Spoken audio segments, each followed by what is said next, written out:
Yo, it's T. Introduced in 1999, the Microtech Ultratech sets the standard for what OTF switchblades are and is the undisputed king of modern OTFs. The blade is 3.4 inches long. It's in total 8.4 inches. The width is 0.6 inches. Thickness 0.12. It's got a dagger blade with a double-edged grind, a flat grind, stonewash, with, let's look over here, CPM Magnacut as the blade steel, and look at that grind. That is gorgeous. It's got a 5-inch handle, a 1-inch width on that handle, machined out of aluminum, made in the USA, and as I said before, it is a double action OTF. Double action meaning when you move the trigger, that's where the knife goes. So the blade itself, it's pretty sharp. It's pretty dang sharp. I mean, it's a Magnacut blade, holds its edge great, but the factory edge, it's sharp, but it's not as sharp as my other factory knives, and that may just come down to blade profile, so let's not discount that. It's a very small, light blade, and actually not all that thin when you get into it, comparatively. And then has some extra, bumps and ridges. It's a spear point, a dagger point, so that belly right there is not as made for cutting as perhaps a clip point would be, or even a tanto. The grind on it, though, is exceptionally beautiful. Look at that. They bring that satin straight down wheel grind on it and then finish it off in a stonewash. Or it may be vice versa. I don't know enough about blade work, metalworking, to tell you guys either way. So I'm sorry about that. But what I can promise you is that they definitely did one or the other, or one then the other. Other things to talk about in EDC world, when I'm cutting cords, a lot of times I wrap it around the blade and I go through like that. And so that leaves me here just petting the back of that double-sided blade, which is actually why I stopped EDCing this. I was EDCing it for about a week and a half, not seeing what the issue was with EDCing a double-edged blade. I had seen some people, talk about it, and nobody had mentioned how. They had all mentioned that it's hard to sharpen. They hadn't mentioned how they had cut themselves. Well, I ripped the hell out of my finger. You can still, it's barely there, but you can still see the scar on there. And that was that was a month ago. That was a while ago. So let's not kid ourselves, it's sharp, but let's also not kid ourselves. A double-edged blade is only for the bravest EDCers, or perhaps if you're just really mindful, it's the only thing you use, so you get used to it, something like that. But the amount of blades I go through, I will end up putting my finger here again, or putting my finger on it when I'm when I'm cutting cord or something like that.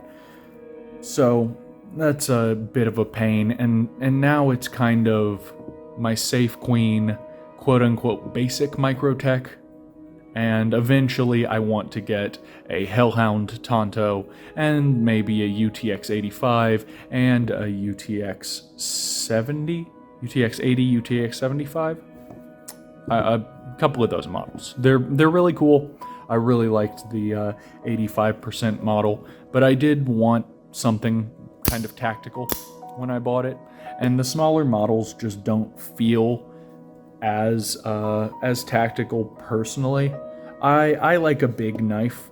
I'm a big guy, big hands, and I like something I can get a good rep on. And if you're gonna call it tactical and my hand just swallows it up, it's psychological for me. So it's not like I know, I'm a total scrub at that stuff. So it's not like I'm claiming to know. It's just how it feels. And when you're spending as much as you're spending for a Microtech, how it feels is essential. The action on this thing is incredibly smooth. Microtech's signature OTF mechanism means that it doesn't even begin to tension a spring. So what you're looking at, there's no springs under tension right now. But when I begin to come back, you can feel it. You can feel it starting to tense up. Bam. And it fires. Tense up. Fire. So that's nice. I've heard that springs under tension are not actually receiving much more stress than a spring that is not under tension. And that's some study that somebody did, but I can't quote the study and I don't know. So I could be totally wrong. So I do like the fact that it keeps that tension from happening, and the action itself feels so good, deliberate, forceful. But that said, speaking of deliberate forcefulness, there's a common problem with Microtechs where when you get them, it depends on the one, depends on the specific manufactured, not even the model, the one coming off of the line, but it'll be easy to fire, and then it'll be just hell to close, and you have to either double hand it, or really what I would do was really put my finger into it, and that's actually very easy to fix. You just use some compressed air to blow any dust or debris out, and then put some rim oil in there. Not too much.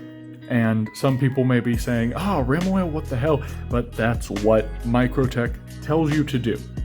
So it worked out great. I have not had a problem with my knife since. It feels fantastic, and it's a fun little thing to remember, because I don't think the guys in the authorized dealers are allowed to do that.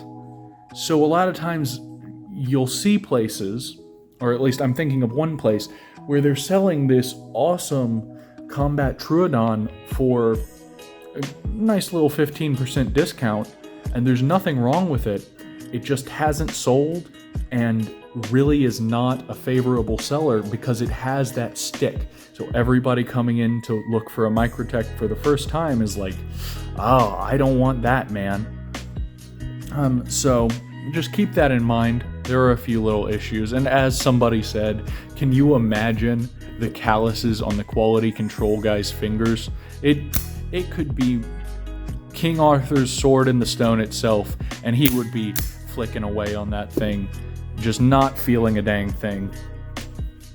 Because once you've spent enough time on that really aggressive jumping, your fingers start to toughen up.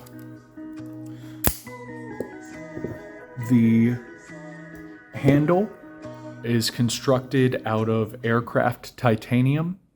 I may be wrong there. It's definitely machined out of titanium. The whole point is it's got these proprietary tri-wing screws.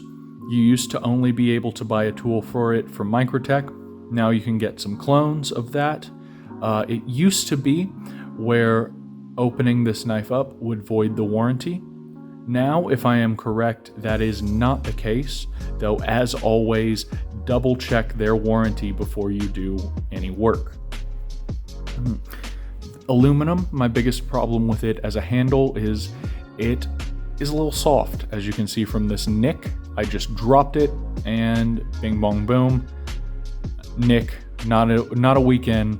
It happens, but something like G10 that doesn't really happen with. It would have just bounced right off and been fine. The clip over here is ambidextrous. You can just flip it around, and it's nice and fat with plenty of spring to it. Really sits in your pocket super nice. The glass breaker, I watched a video of a guy use one today and it worked great. Looks pretty cool. I like to have a glass breaker on my knives. If it's a good knife, if it's a good glass breaker.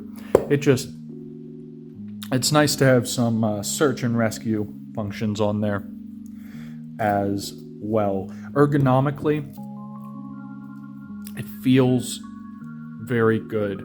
There's no specific hot spots, but remember, it's just kind of a straight beam that has been rounded off a little bit.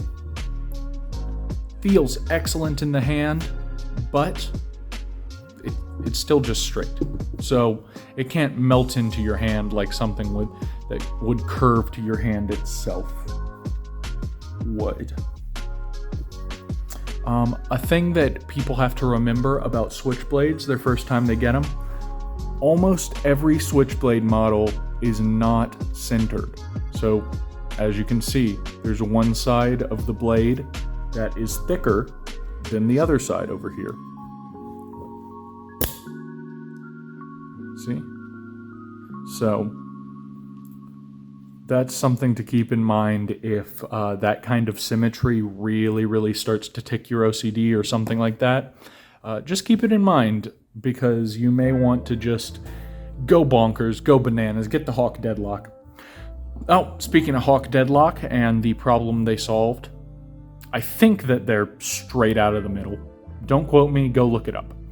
But every OTF other than the Hawk deadlock, because it has its locking mechanism built into its blade, has wiggle. It has some blade play.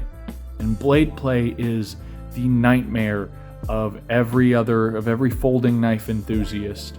It's how dare this thing have blade play. And on a folder, true. On an OTF, it needs it. Except for the Hawk deadlock. But can you hear it? There's just a tiny bit of play in there. But it's not much. It's not much. It feels great. The Blade HQ CPM Magnacut version is very nice. I think for final thoughts, it's an excellent legendary knife, sets the standard for OTF folders. There's not much else to say. Microtech is legendary for their quality control, but occasionally you can run into a couple small issues. This new version with CPM Magnacut, I think it proves that the blade itself is maybe just not the sliciest design in the world. I mean, it's called a dagger. It's meant to do dagger stuff. But it's an amazing, awesome knife. I just wish that I had a one-sided version so I could carry it more days out of the week. All right, thanks guys. I've been Cheap T. Peace.